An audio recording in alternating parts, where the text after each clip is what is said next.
All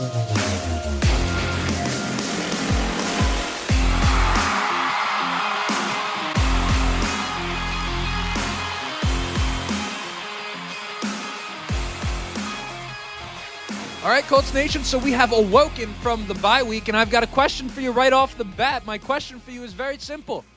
Where are we at right now, mentally, emotionally? How are we feeling about this Chiefs game coming up? Are we excited? Are we a little nervous, a little bit anxious to go into Arrowhead against the Chiefs? I'd say I'm probably option D. I'm all of the above because, again, this is the most important game of the season up to this point for the Colts in Kansas City, right? In fact, you can really argue that this is where the season starts for the Indianapolis Colts. Now, I know we say that type of thing once in a while. Like, how many times have you heard me or someone else say, hey, the season starts today for the Indianapolis Colts? Like, this is the week. But actually, I mean, you look at it, 8-2, coming off the bye week near the top of the AFC as they've been all season, and they are about to have their toughest stretch of games coming up into this latter end of the season. And this is where, really, as football fans, right? Colts fans too, but as football fans, we're about to find out who's who in a game of what's what in the AFC playoff picture. And most importantly for us, we're going to find out where the Colts stand in all of that. And I'll be honest, I do think that the Colts have a little bit of a target on their back. Like, for number one, what I see in the media, there's a lot of people like this Colts story was fun in the media early in the season when no one expected it. But now that they've done that thing where they prop the Colts up, we're officially in that stage where everyone tries to tear the Colts back down, right? And I do think this team has a target on their back. Like, this is a Colts team that has overachieved, has been the best team in the AFC for the fine majority of the season. This is a team led by a guy in Daniel Jones who's having a career resurgence, but still is someone that a lot of people have quite a few questions about. So you don't think the Kansas City Chiefs, who have been the team that the AFC has run through for years now, you don't think that they're licking their chops for a chance to come out here at home against the Colts, who ultimately have been the best so far but haven't even completed the season? You don't think the Chiefs are looking and saying, whoa, did you just forget about us? You don't think that they want to, at home, go out there and prove a point against the Indianapolis Colts? You got the Jaguars and the Texans coming up later in this season. They've been treated like afterthoughts in the AFC South all year long. Meanwhile, they're probably both sitting there saying, hey, we haven't even had a single shot at the Indianapolis Colts yet. Both those games are coming up. Those teams starting to creep up in the standings, the Texans and the Jaguars. You don't think those two teams are chomping at the bit to get after the Colts? The Seahawks, another team. Best defense in football. The Colts, the best offense in football. You don't think they have that Colts game circled on their calendar? If you're not buying in to what it is that I'm pitching to you right now, you're missing a very important part of the competitive psychology, right? People think this stuff is hogwash, right? They think, you're just creating narratives. No. In the mind of a competitor, make no mistake, these things do matter, right? Like, these guys, the season means a lot, but they have to, every single day, they have to find a reason to come out there and do their best. And the Colts right now are a team that I just think have a target on their back, and I think they're going to get the best shot of every team that they verse from here. The Colts are about to go to war to end this season, one battle at a time. And there's a whole lot of season here left for the Indianapolis Colts, right? Like, they have to finish strong. 8-2 is great, but with some of the games we have coming up, I mean, that could be gone in the flash of an eye. And then just to kind of shift over specifically now to really the game preview and talking about this week against Kansas City, I do think that the Colts have a lot stacked up against them going into Arrowhead. Of course, you have what I just said regarding that target that they have on their back. And then more specifically, in the case of the Chiefs, I do think the Chiefs look at a team like the Colts and say, excuse me, you're not us. You know, like, I really think that's their mentality this week. But also the desperation of a team like Kansas City right now. Like, they need to win this game at 5-5. They've got the Chargers ahead of them in that division. They've got the Broncos ahead of them in that division, who have managed to go, now 8-2, 9-2, something like that. The Chiefs have no choice but to win this game at home against the Indianapolis Colts. And then, of course, you do have the fact that the Colts are coming off the bye week after the Chiefs were just in a battle against the Denver Broncos. So not only are they warmed up and ready to go, but perhaps the Colts are going to have a little bit of rust potentially coming out of that bye week, or so are the possibilities that we might see here. So I don't think you're going to get a better version of the Chiefs than will show up this week in Arrowhead. In fact, I don't think you could just mark that, right? Stamp that. The Chiefs are going to come out to play. this week against the Indianapolis Colts, and it's going to be up for the Colts to come out and do the same. This is a real gut check moment for them, for Daniel Jones, who practiced in full at the end of the week and is expected to play, for a defense in the Indianapolis Colts that's healthier than ever, for Lou Anarumo, whose primary claim to fame has really been his success against Patrick Mahomes up to this point in his career, at least relative to everyone else in the league. This is easily the best secondary in terms of talent that the Colts have trotted out onto a field this year. So we're all excited to see that, right? You got Mooney Ward back from concussion protocol.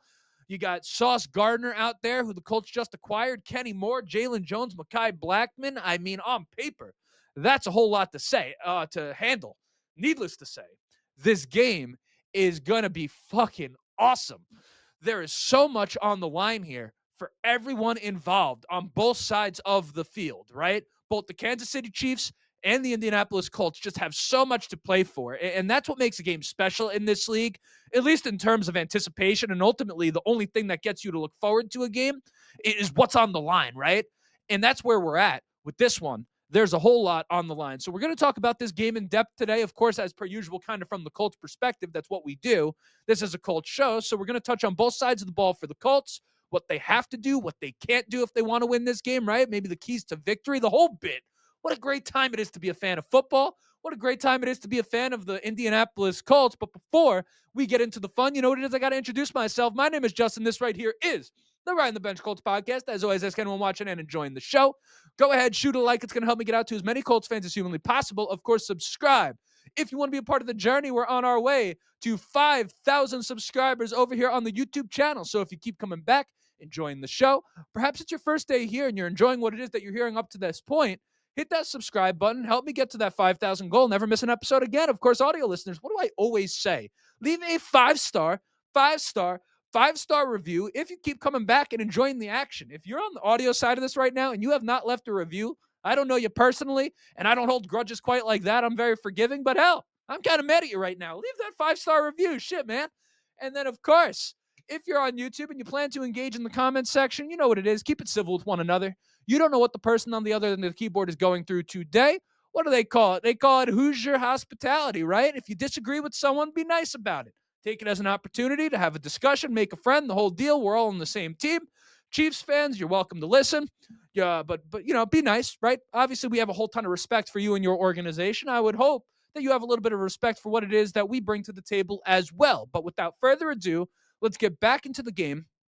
And let's start on the defensive side of the football for the Indianapolis Colts, because this right here is a heavyweight fight, right, that we are excited to see. And as Colts fans, we've been waiting for this moment for so long for this defense. Of course, they're missing DeForest Buckner, and that's a big deal. But other than that, our health is relatively pristine when you talk about everyone that you'd want to have to come out there and play against the Kansas City Chiefs, right? The secondary, while this may not be the best version of them with everyone healthy, because ultimately, you know, Ward's been out. These guys haven't all played together. You have to assume that even if it's not the best we're going to see from them through the rest of the season, that it will still be the best we've seen from this secondary so far. And then you look at the Chiefs on offense, and they are the real deal this year, right? Like, they're top 10 by any metric you want to throw out there. Or you could just leave the metrics to the side and just look and say, you got Patrick Mahomes, Travis Kelce, Andy Reid, Rashid Rice, Xavier Worthy, Juju Smith-Schuster, Hollywood Brown, Tyquan Thornton. I mean, they have a crew on offense to support Patrick Mahomes in the passing game. And I personally feel, and I really have felt for much of the season, despite their record, despite any metrics, I don't care about numbers, right? I'm talking pure football, right? Matchups, firepower, overall talent. If I'm a defensive coordinator, what I'm looking at and saying, hell, I don't want to deal with this. This is the best version of the Chiefs on offense, in my opinion, for the past few years. When you talk about how complete their unit is, they haven't been able to get it done on the ground, but that hasn't really been anything new. They haven't been a great running team in recent years, at least with any consistency, right? They are a handful to deal with on the offensive side of the ball. Now, of course, on the other side for the Colts, when you go back to the defense, part of what this team did when they traded for Sauce Gardner is they said, in a league where passing rules, in a team where you have teams like the Chiefs that have all this talent, and you have guys like Patrick Mahomes and Josh Allen and Joe Burrow and Justin Herbert and Lamar Jackson, the Colts said, we will not be outmatched by anyone on the defensive side of the football, period. you're not going to see us getting outmanned on the defensive side of the football. That's ultimately what they came out and kind of stuck the flag down and said when they went out there and traded for Sauce Gardner. And if you're the Colts right now, with all those guys on the field, again, as I said, you have Charvarius Ward, who's a shutdown corner in this league. Sauce Gardner, who's a shutdown corner in this league. Kenny Moore, who you can argue is the best slot corner in all of football, and he plays against anyone that you want to put in there, right? Jalen Jones, Mekhi Blackman, right? You wonder, with all the top-end talent you have, plus the depth, I mean, just how much, if you're the Colts, can you just keep this thing simple and just say, we're going to run cover two, right? Just two deep safeties, and then just run man coverage and dial up the pressure. Because again, Rashee Rice is a great football player, but the combo of Sauce Gardner, Charvarius Ward, and then even Kenny Moore, if they want to line him up in the slot, they can keep him in check no matter where it is that he's going to be lined up. Xavier Worthy is great too. But again, you got guys in Kenny Moore. Do I got to keep saying the names? Kenny Moore, Mooney Ward, Sauce Gardner. I mean, guy, it feels great to say. I'm going to keep saying the names. These are guys that are strong. They're physical at the line of scrimmage. So if they press up on him, you do that. You have those safeties deep it down the field. You would have to assume that you could sort of take away a lot of the big play from a timing perspective if you're able to just not let Worthy get a quick first step off the line of scrimmage. And now you just turn it into one of those deals if you're the Indianapolis Colts where, again, it's just not all that complicated. It's mano a mano, your guys versus our guys, and you go ahead and try to win the matchup. And that strategy, if they're to take it, and that's the one I expect them to take, it's so empowering for the players on the side of the ball that are initiating that type of strategy, right? To know that the coach believes in you like that, because quite frankly, when you look at the talent on the Colts defensive side of the football, Lou Anarumo absolutely should believe in what it is that they're able to do. That level of confidence that a guy will have in you and the ability to play free, right? That'll make you potentially 30% better as a player. I'm just throwing out a random number, but you get my point. I mean, that's nothing but good for the Colts defense. And another reason I kind of like this idea of saying, okay, hey, let's just man up, get aggressive at the line of scrimmage and call it a day. You look at the Chiefs on the ground this year. They don't have a single guy that scares you, not only in terms of someone who can grind you out all day, but in terms of someone who could pop a big play, right? Kareem Hunt, he's great for short yardage, but he's not great for a big play anymore. Isaiah Pacheco runs like he's trying to plant his feet into the ground and sink into the earth, not run forward to the end zone, right? So he doesn't scare me much at all. And if you can just force the Chiefs to be one-dimensional on the offensive side of the football, I think that plays right into the Colts' hands, right? Because most teams aren't, and this is going to be something we learn as the season goes on and just see how effective it is. Most teams are just not going to play a secondary that is as talented as the Colts secondary is from here on out. Again, knock on wood, barring injuries, let alone having to do it where you have to just throw the football all day because you can't run it. And Patrick Mahomes, listen, make no mistake about it. And a lot of you guys aren't going to be happy about this because we're Colts fans. We saw Peyton Manning. That's my GOAT. But if I'm to be objective, like just a football analyst, if you could call me that, I mean, I'm kind of an idiot, but, whatever, right?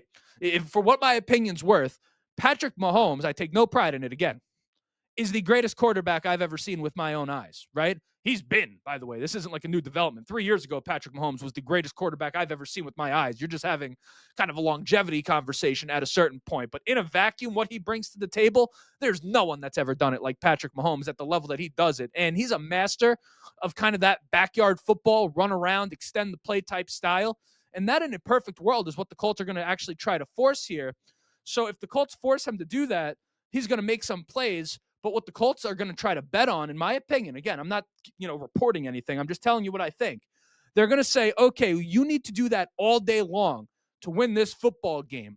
And Patrick Mahomes is great, and he's capable of doing that. But you'd rather have him have to do it all by himself as opposed to him having a whole bunch of help on the ground, right? So on defense, if I'm to kind of sum up what it is that I expect a ton of man coverage from Lou Anarumo in this game and an overall in-your-face aggressive style of defense. I think they're going to do what they've been doing at the first and second level, where a lot of the times Lou Anarumo will kind of say, okay, we're going to obviously have our guys on the defensive line, and they're going to be pressuring or they're going to be showing pressure, but also you're going to drop down both those linebackers and show a six-man pressure and kind of mix up who drops back, who doesn't drop back, right? Sometimes the Colts will drop back at defensive end. Sometimes they'll drop back one of the linebackers, another linebacker. I mean, it's real. I'm getting excited just talking about it. Like what Lou Anarumo does at the line of scrimmage to confuse quarterbacks is very good stuff. This is not something we had seen from Gus Bradley last year. But I think if you're the Colts, you're kind of looking at the chessboard of this Chiefs offense, right? And you're saying, fine, Travis Kelce, you go ahead and get your 10 receptions in this one, right?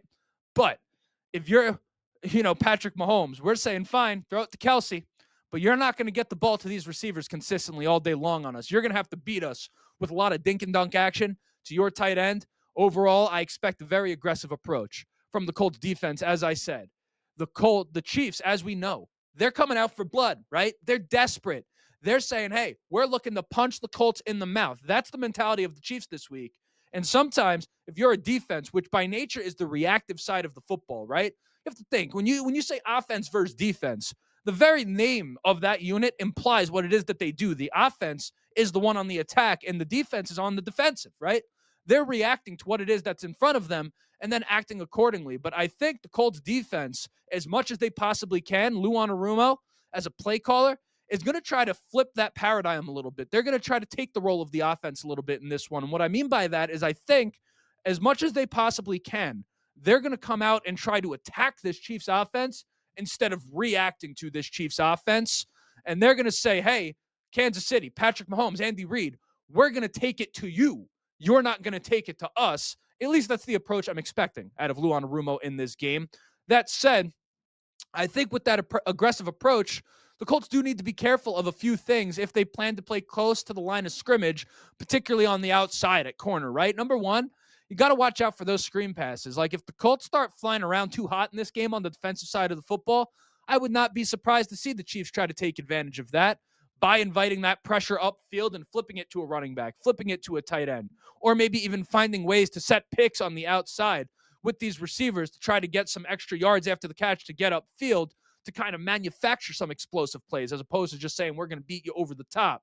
I do believe that that's one way the Chiefs can do this, right?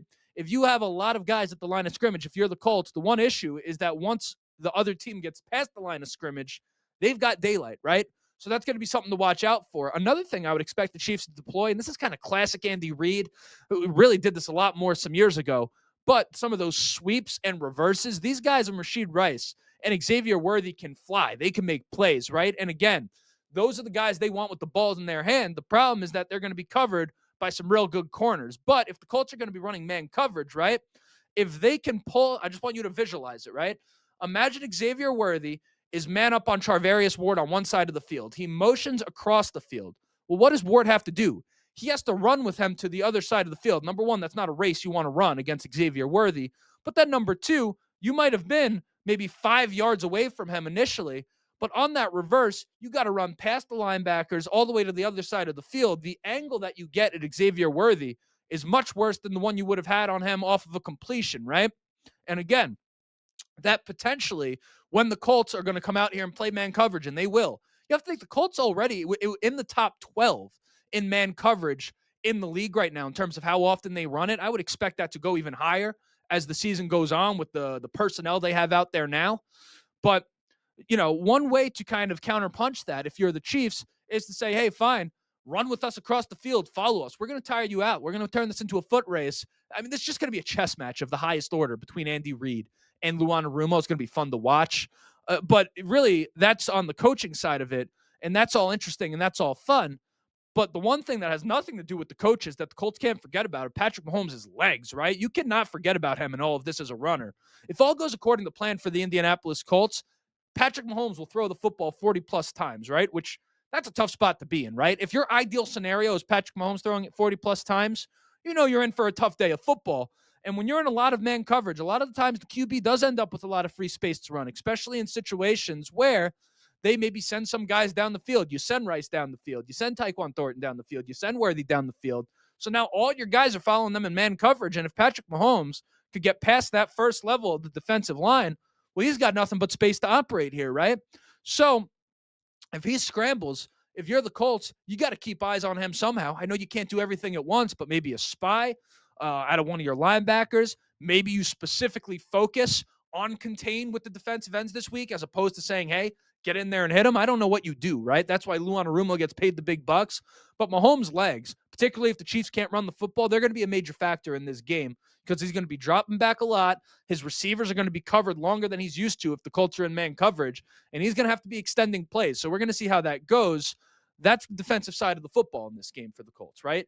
That's really the funnest part as an observer, in my opinion. The offense, we know what they do, or we know what they're capable of doing, but the defense is still a work in progress, right? I cannot wait to see how the Colts approach this one against the Kansas City Chiefs.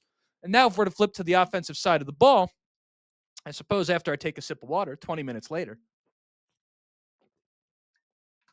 if we're to flip to the offense, of course, it's going to be big for Shane Steichen and this Colts offense to be able to keep that balance between the run and the pass for all 4 quarters of this game. Like, you got some players here on the defensive side of the football for Kansas City, right? And Chris Jones and this dude, George Karlaftis.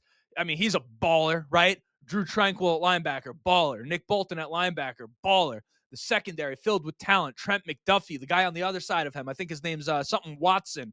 He doesn't get enough credit, right? It's so little credit that I don't know his first name. But he's been playing good football every time I've watched the Chiefs. Brian Cook having a good season at safety. And then you look at the production of the unit as a whole. They're top 10 against the run, top 10 against the pass. They're a top 5 scoring defense, allowing just over 18 points per game. Call it 18 points per game. I mean, they really do everything you need on that side of the football, right? And Steve Spagnuolo, of course, their defensive coordinator, has been doing it for a real long time, going all the way back to when Eli Manning was beating Tom Brady in the Super Bowl. Spagnuolo was running those defenses, right? So he's been doing it at a high level for years, right? I don't question the Colts' ability to get the running game going in this one. It may take a minute, right? They might have to settle into that. That's kind of been the MO for the Colts this year. But I do look at that combo of George Karlaftis and Chris Jones. Karlaftis right now is averaging 4+ pressures a game. He has now 50 total pressures on the year. That ranks 5th amongst edge rushers in the league. And then you got Chris Jones, who everyone talks about, an absolute superstar at defensive tackle. Again, him and DeForest Buckner, like, those are really kind of the guys inside at defensive tackle and really as pass rushers at defensive tackle. He has 35 pressures so far this year, Chris Jones. That ranks 3rd amongst defensive tackles. So these guys are going to get after the quarterback. And I am looking at Daniel Jones and thinking, and maybe that's a little bit where my anxiety comes in, right? That the teams have been getting after Daniel Jones the past couple weeks, and obviously the fumbles were an issue. So I'm looking at Daniel Jones and saying, hey, man, you got to make sure that type of stuff was a blip on the radar. Listen, interception's fine. The fumbles is a different deal, though, right? Every quarterback's going to throw picks. It happens. But you can't throw picks and fumbles. Like, you can't do both in the same game, particularly when the fumbles are really kind of a result of just kind of sloppy ball security, right? From that perspective, you're not going to be able to get away with that against the Chiefs, right? Like, you may be able to get away with it in the teams that you played in the Steelers, and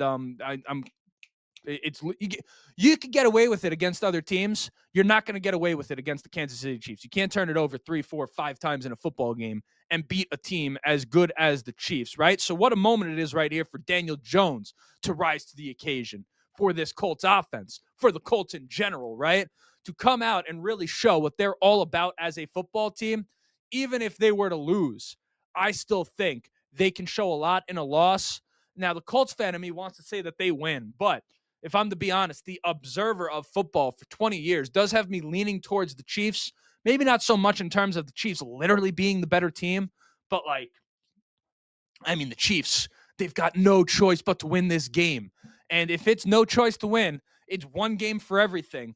It's hard to bet against the Chiefs, right? But that said, I am very confident in the Colts' chances in here, but more so, I'm just excited to kind of get answers to all the questions I have, right, about this defense, about Daniel Jones and his ability to go toe-to-toe with one of the great quarterbacks in this league, about the Colts' ability as a team to play against the best teams in the league. Because make no mistake, at 5-5, the Kansas City Chiefs are still one of the teams that can beat anyone in the right. Like the Chiefs, they're 5-5, but we know if they make the playoffs, the likelihood is they end up in an AFC championship game, right? Like, that's just the truth of the matter. This game represents the answers to all of the questions that we have about the Colts. And for that, I'm fucking excited for it. I don't know about you. We'll see how it goes. But gosh, if you're a football fan, this is must-watch action this week. Colts, Chiefs, 1 p.m. Eastern, Sunday. I'll see you with the post-game reaction.